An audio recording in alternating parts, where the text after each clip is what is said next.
The whole idea of water as a service, energy as a service is awesome. Yeah. If you get the right funding on this, you can actually go in and service a very large industrial site, save them a lot of money. I've been doing this since 1998. Fail, fail, fail, Right. launch. Well, I like the part about failing early and failing often, which is kind of my philosophy too. In part, it makes the best of a lot of learning experiences. Well, I meant to.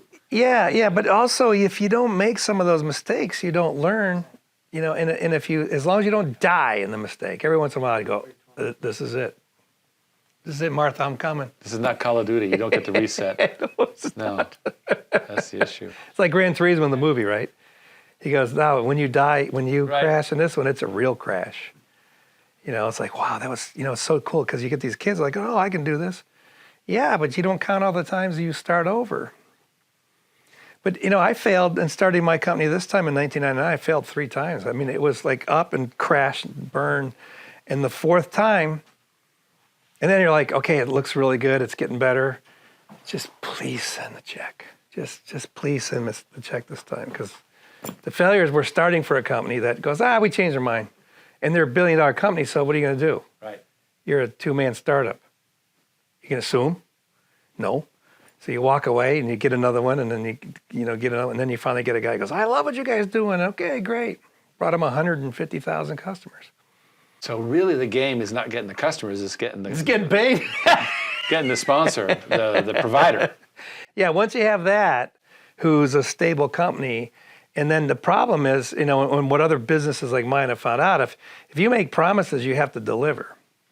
Yeah, it's a funny thing about that. Yeah, it's very interesting. So we've delivered 5 million Resi customers in the last 25 years, and hundreds of thousands of small business customers. And now we focus mainly on that medium to large business market. So it's kind of like not really one-off shops. A lot of chains. We have one Fortune 100. We have a bunch of Fortune 500 companies. We have a lot of chains across the country. The problem is deregulation, kind of got derailed by Enron. Yeah, that was nasty. As we were taking off in a huge curve, Enron messes with California. And California said, okay, we're gonna re-regulate. Right.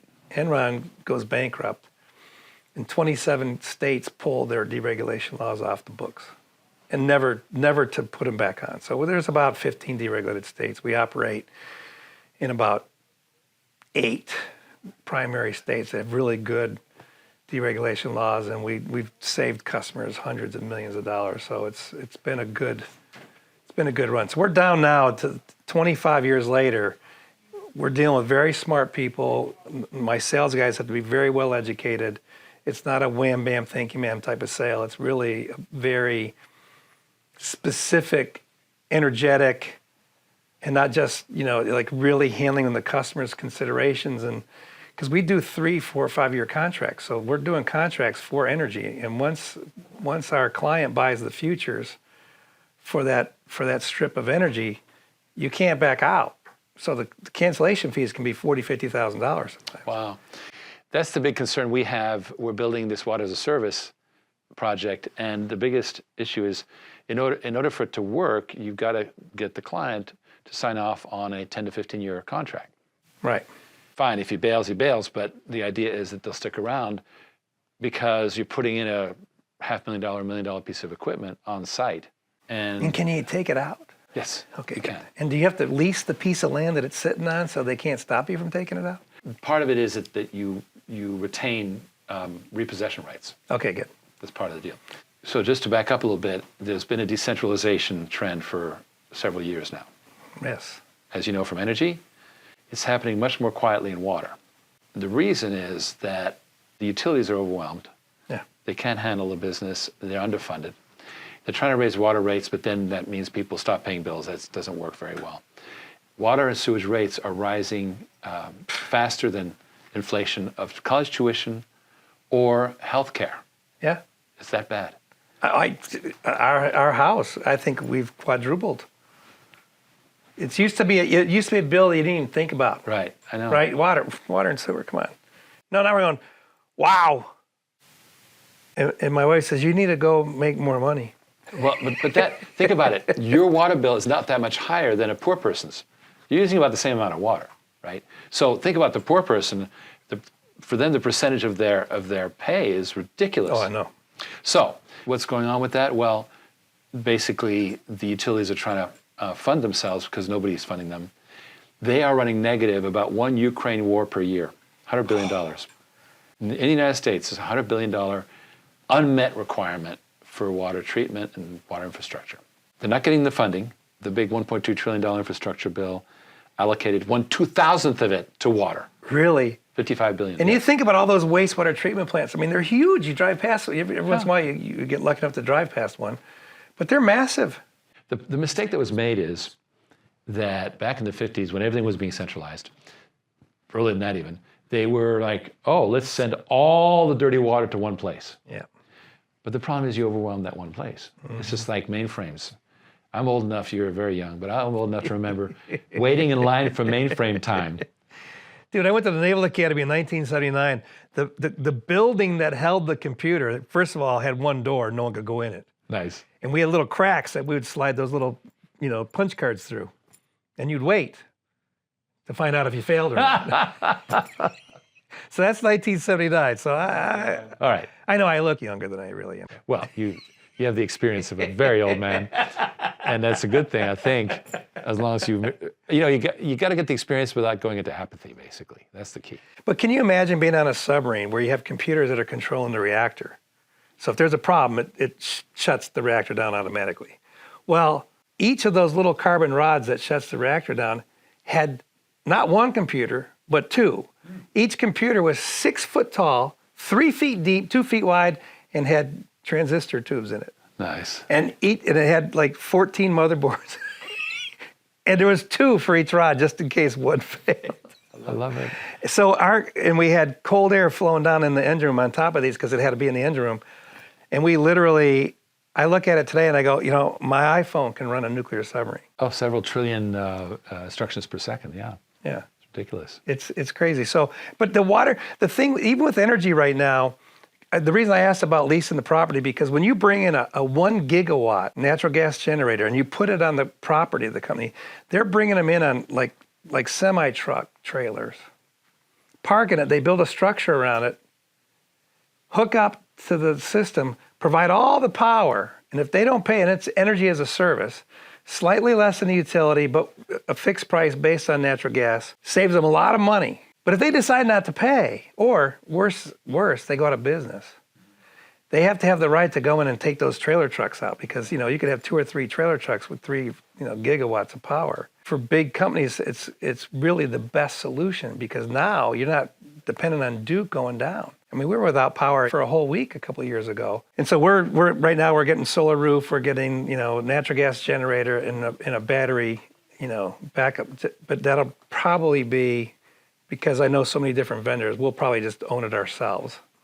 Just because it makes my building more valuable. And I don't have to worry about someone to come to take it away, just if you don't make a monthly payment.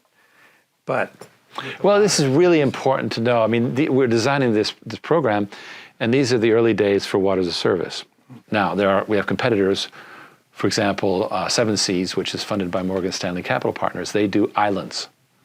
Oh, to do several different customers, off-takers? No, they'll be the private utility for an island. Oh, an island out in, yeah, okay, yeah. So that's where they're testing all this, by the way. In Bahamas, they're paying 75 cents a kilowatt hour. 50 to 75 cents. Oh, yeah, Hawaii is also high. Yeah, because they're islands. Yeah. Where's the natural gas pipeline? I mean, I don't care what anybody says. Don't they have like wave action energy or something? Yeah, they do. I don't know how many people are using that. I mean, it's a great idea because it's energy. The whole idea of water as a service, energy as a service is awesome. Yeah. Because you can go in and you make it and with the right funding, and this is a great investment, by the way. If you get the right funding on this, you can actually go in and service a very large industrial site, save them a lot of money off of what they're paying to be on the city's wastewater treatment system, correct? Exactly. So how it happened is very interesting because we didn't start with water as a service. It was kind of an outgrowth of what we were doing. Back in 2015, 2016, I was sort of the early prophet of decentralized water. And everybody's like, huh, what? What? What do you mean? And nobody cared. But, in fact, recently, a water trade, Water Online, which is the biggest one, published an article on decentralized water is great. And I pointed them to the same article that I wrote 7 years ago in the same trade about decentralized water. Guys, I wrote that same thing. But, such a thing as being too early. Yeah. But the good news is you get good, right? Being too early is good because if you can survive it, we have very good investors and we take good care of them. As a result, you can be there in the space kind of almost idling. Right. And then when it takes off, you're there. But the important point is idling, but learning. The lessons that you learn at the beginning, It's a microcosm, really. Yes. Exactly. So what we're doing in the early days was we weren't trying to do the water as a service. We were just doing decentralized. So, for example, you've got a trailer park. Trailer parks are a huge audience for us because, most trailer parks, how they take care of their waste, it goes into a pond. And that's it. Oh, my God. There's a green pond in the back. Green algae. Yeah, baby. Anyway, now the regulators are saying, no, you can't have that. And so this is one of the biggest risks that trailer park operators face, which is the wastewater treatment. One client that we put in one of our pods in place for, she had to give up half the equity in her trailer park to pay for that. Wow. That's how bad it was. Either that or 100%. They were literally, she was going to be shut down. And so she would have been a great candidate had we come up with that at the time. Without giving up equity. Because she just pays as a service. No, I don't need that. I don't need equity in their trailer park. I'm good. I'm fine. I'll stay in the water business. Thank you very much. Although you're starting to give me an idea here. You were talking about owning your own building. Like, interesting. But the idea here is this. First of all, without talking about water as a service, is industry and agriculture represents 90% of all water usage. And the water utilities are overwhelmed. So why not take industry and agriculture off the grid? Right. Let them do their own thing. Because it makes sense. Back in the day, the early part of the 20th century, centralize everything. The idea is you would then concentrate expertise and resources. The problem with that is growth. You outgrow the centralized system and you end up with an overload, which is what we got today in water. Yeah. So the solution is decentralize. The good news is now the expertise exists at the edges. The downscaled systems exist. So these pods, these water systems in a box, we call them. So It's a great idea, by the way. I didn't come up with it. What happened was we were trying to acquire companies. This is back in 2015, 2016. We came across a company called Eptech that this guru, Dan Early, was basically the co-owner of. And we were going to buy his company. Well, come 2018, it wasn't happening. He comes to us, he goes, well, my company shut down. You want to hire me?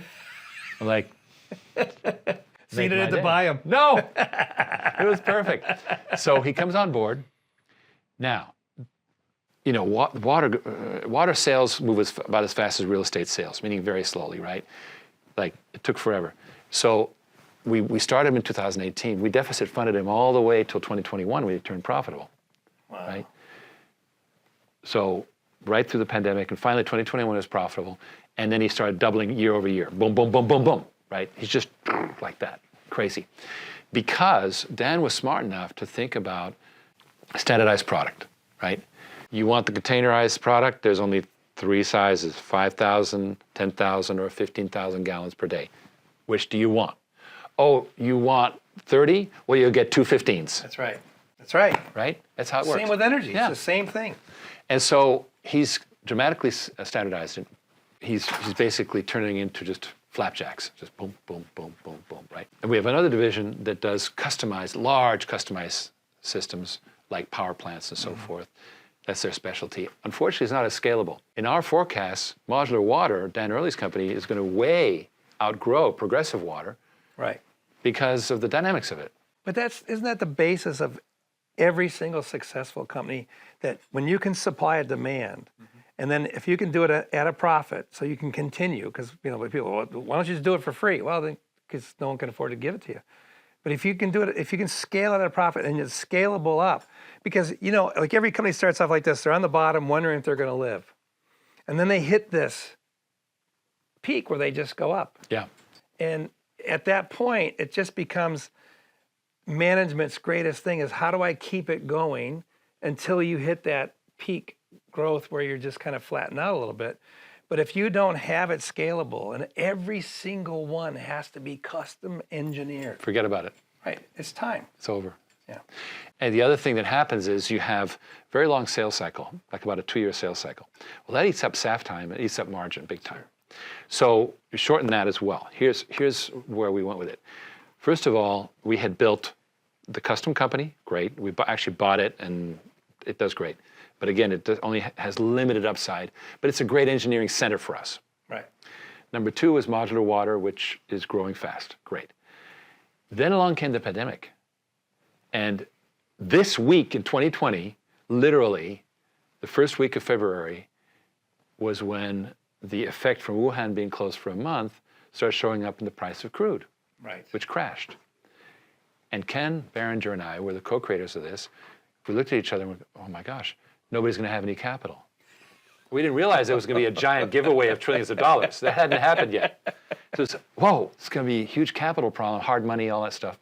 Because normally that's what would happen. Contraction, right? Yes. So we said, well, why don't we, and out of that came the idea of customers not paying for their machine and just staying on the meter. They're on the meter already. They don't own that central utility. Now they're going to get a unit on their site. It diverts, right? It diverts, yeah. From the meter, away from the meter. Well, it's our meter now. Yeah, okay. It's no longer the city meter, it's our company meter.